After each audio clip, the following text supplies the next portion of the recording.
Hello friends, welcome to YouTube channel of DICS। UPSC की prelims complete हुए 15 दिन हो चुके हैं एंड आई होप कि आप लोगों की प्रीलिम्स अच्छी गई होगी। और जिन लोगों ने प्रीलिम्स दी है इस बार, उन लोगों ने अपना स्कोर तो चेक कर ही लिया होगा और उससे थोड़ा बहुत तो अंदाज़ा आ ही जाता है कि इस साल आप प्रीलिम्स क्लियर कर रहे हैं या नहीं। तो अगर उस आधार पर हम देखने जाए कि बहुत सारे स्टूडेंट्स ऐसे हैं कि जिन्होंने फर्स्ट टाइम अपना अटेम्प्ट दिया था या सेकेंड अटेम्प्ट था और जिनका प्रीलिम्स क्लियर नहीं हो पा रहा है, जिनके स्कोर बहुत कम बन रहे हैं या सीसेट क्वालिफाई नहीं हो पा रहा है, ऐसे जो स्टूडेंट्स हैं, तो इन लोगों के लिए ये वीडियो बनाया गया है कि अगर आपका 24 का प्रीलिम्स क्लियर नहीं हो रहा है तो अब आगे आपके लिए क्या रास्ता होना चाहिए। तो इस वीडियो के अंदर हम कुल मिला के 3 चीज़ें देखेंगे। पहला हम ये देखेंगे कि किसको कंसिडर करना चाहिए कि भाई प्रीलिम्स क्लियर हो रहा है या नहीं, ये किन लोगों को क्लियर कंसिडर करना चाहिए कि हम मेंस एग्ज़ाम दे सकते हैं शायद। दूसरा कि जो लोग क्लियर नहीं कर पा रहे हैं या सीसेट की वजह से या फिर जीएस की वजह से, उन लोगों को क्या करना चाहिए, उनके लिए क्या स्ट्रेटेजी होनी चाहिए 2025 के लिए।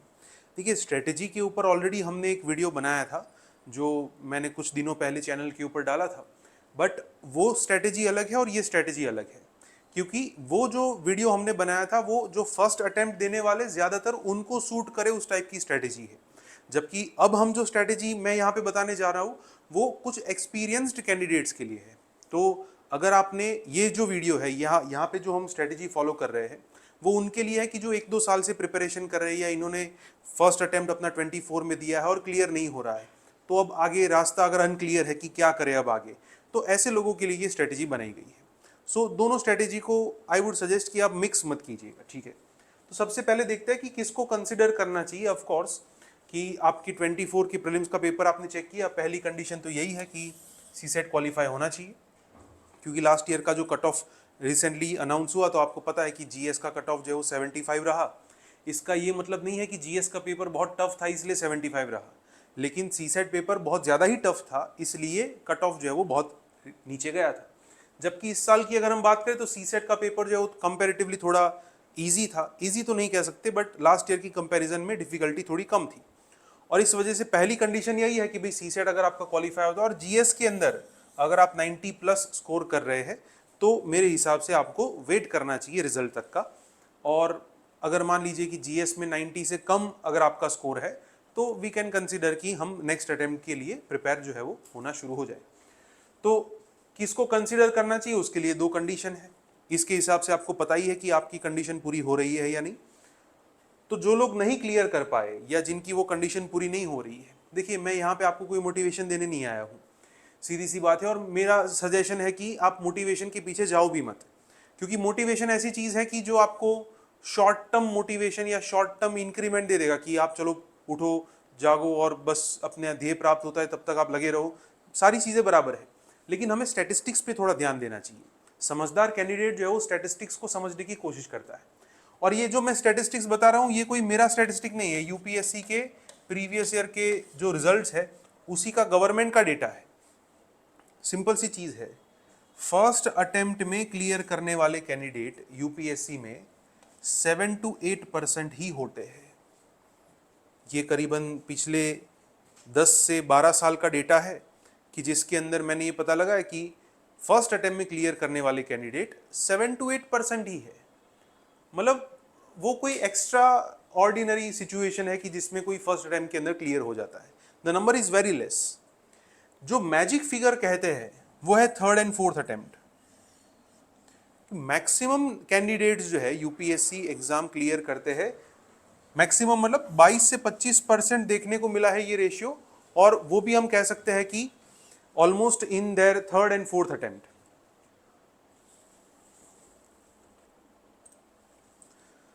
सो कहने का मतलब यह है कि थर्ड एंड फोर्थ अटेम्प्ट के अंदर, दोनों अटेम्प्ट के अंदर 25-25% एस्पिरेंट्स, मतलब कुल मिला के 50% एस्पिरेंट तो यही हुए ऐसे लोग कि जो अपने थर्ड एंड फोर्थ अटेम्प्ट में एक एग्जाम क्लियर करते हैं।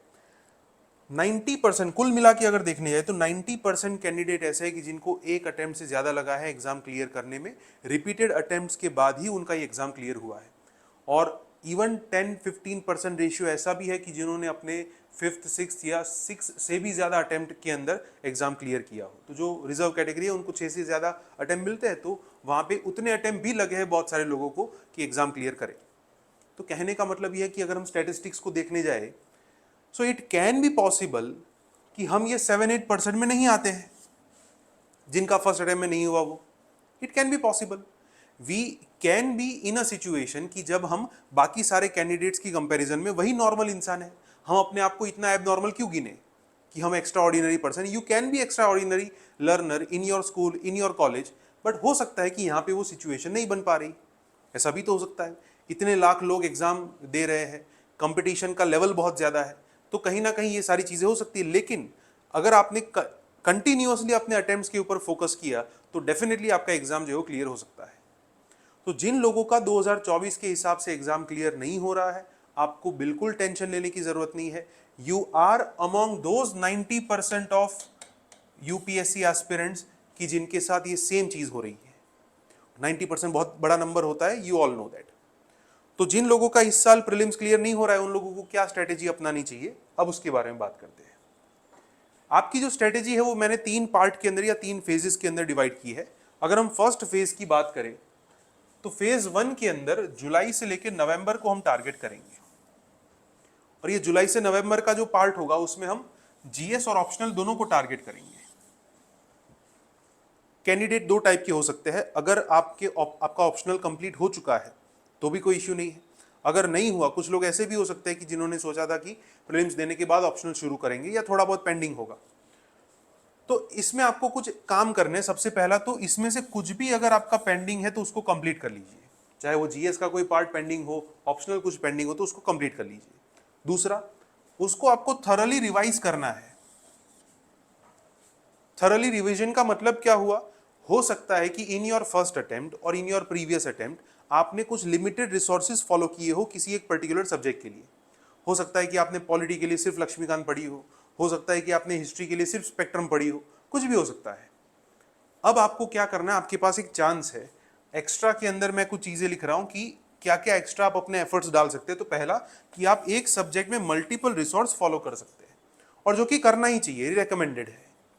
मल्टीपल का मतलब ये भी नहीं कि हम 4-5 बुक लेके बैठ जाए, लेकिन एक से ज्यादा रिसोर्स तो हम कर ही सकते हैं, कुछ नहीं तो एटलीस्ट इंटरनेट का सहारा ले सकते हैं। पहली चीज ये है। दूसरा कि आपको इसके ऊपर नोट्स अपने कंप्लीट करने होंगे, और वो नोट्स खुद ही आप इवैल्यूएट कर सकते हैं। कैसे करना है वो भी मैं बताऊंगा आपको। तो जो आप नोट्स बना रहे, अच्छे से उसके नोट्स रेडी कर लीजिए, उसको इवैल्यूएट कीजिए। कैसे?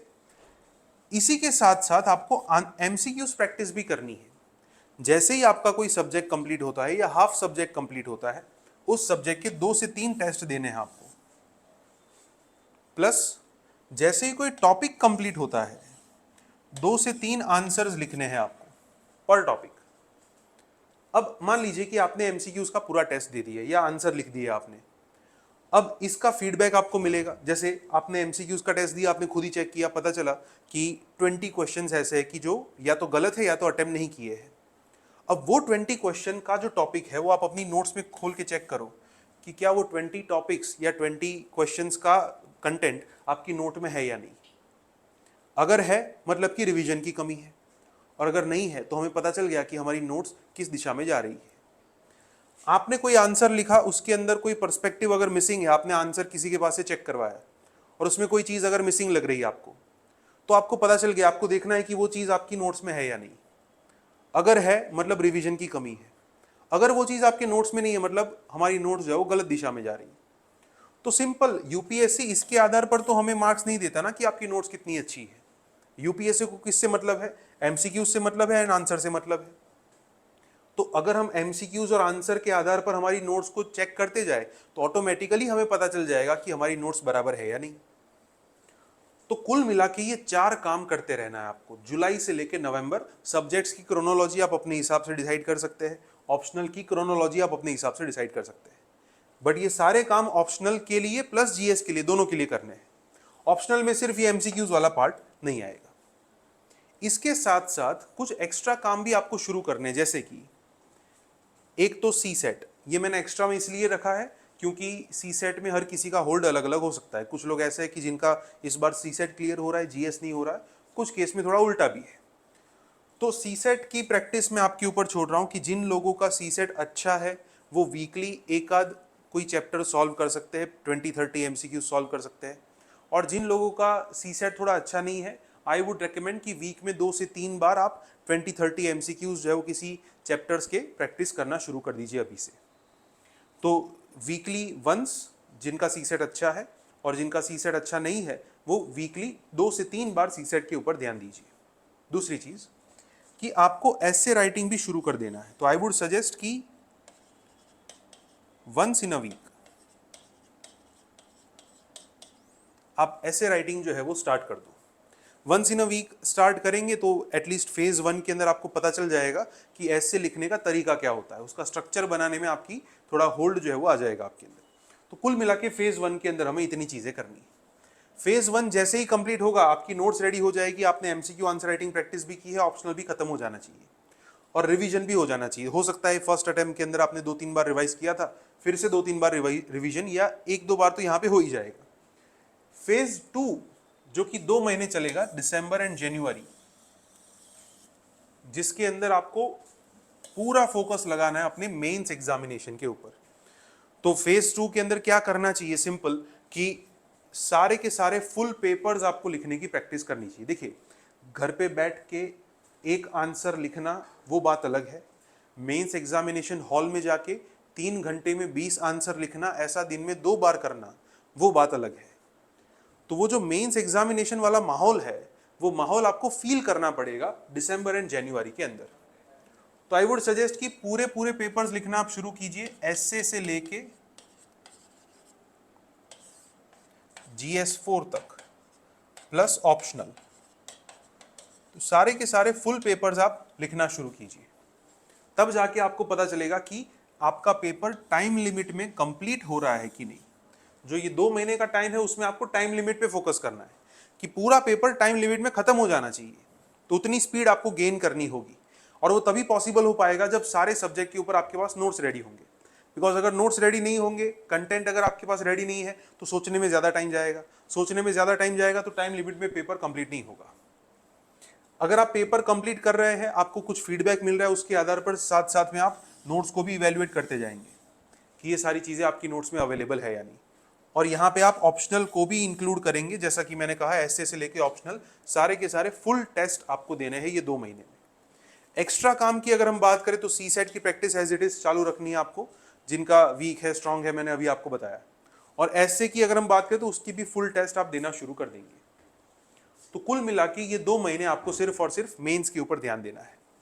अब जब फेज 3 आ गया है, जो फरवरी से शुरू होता है, तो फरवरी टू मई, इसमें आप सिर्फ और सिर्फ किस पे फोकस करेंगे, प्रीलिम्स पे फोकस करेंगे। देखिए, प्रीलिम्स क्लियर करने की एक आइडियल कंडीशन ये है कि जीएस और सी सेट दोनों मिला के 10,000 जितने एमसीक्यूज आपको प्रैक्टिस करने पड़ते हैं। अब इसमें हम कैंडिडेट्स को 2 पार्ट्स में डिवाइड कर सकते हैं। एक कि जिन्होंने 2024 वाला जो अटेम्प्ट है उसके अंदर 10,000 नहीं बल्कि मान लो कि 7-8 हज़ार एमसीक्यूज तक प्रैक्टिस किए हैं, तो उसको हम कहेंगे कि उन्होंने ये कंडीशन थोड़ी बहुत फॉलो कर ली है।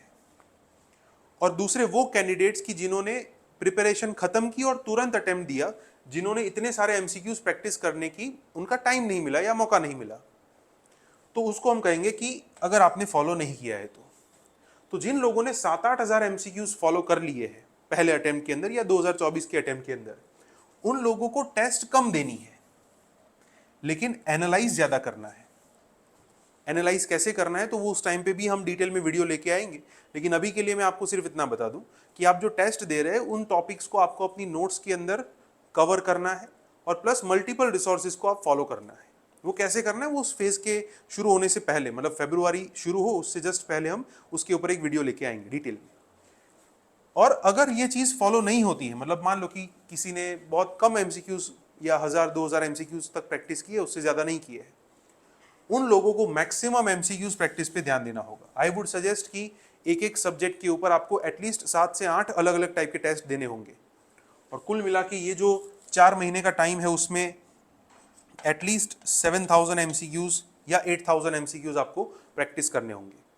उसका पर्पस क्या है, आपको आपका स्कोर जो है वो ट्रैक करना है कि day by day, test by test आपका स्कोर जो है वो इंक्रीज होना चाहिए।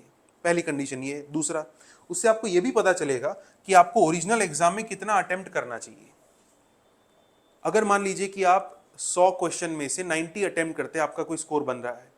अब मान लो कि 90 के बदले आपने 80 अटेम्प्ट किए, तो आपके मार्क्स अगर रिड्यूस हो रहे हैं, 90 के बदले आपने 100 अटेम्प्ट किए और मार्क्स और रिड्यूस हो रहे हैं, तो आपको पता चल गया कि मुझे 90 से 92 के आसपास अटेम्प्ट करने चाहिए। तो स्कोर को जब आप ट्रैक करेंगे, आपको ये भी पता चलेगा कि आपको अटेम्प्ट कितना करना चाहिए। लेकिन इन तीनों चीज़ों के ऊपर हम, ये पूरे फेज के ऊपर फरवरी महीने के शुरुआत में या जनवरी एंड के अंदर एक डिटेल में वीडियो बनाएंगे, उसमें आपको ज़्यादा अच्छे से समझ में आ जाएगा। तो अभी के लिए इतना समझ लीजिए कि फेज 1 के अंदर जुलाई टू नवंबर पूरा रिवीजन एंड नोट्स के ऊपर फोकस करना है, MCQ answer writing practice. Phase 2 के अंदर full answer writing paper complete करने पे ध्यान देना है, एंड फेज 3 के अंदर सिर्फ और सिर्फ प्रीलिम्स पे ध्यान देना है। तो आई होप आपको समझ में आ गया कि जिन लोगों का इस बार प्रीलिम्स क्लियर नहीं हो रहा है उनको क्या करना चाहिए। इसके अलावा अगर आपको किसी पॉइंट पे कोई कंफ्यूजन हो तो आप कमेंट सेक्शन में बता सकते हैं। Thank you.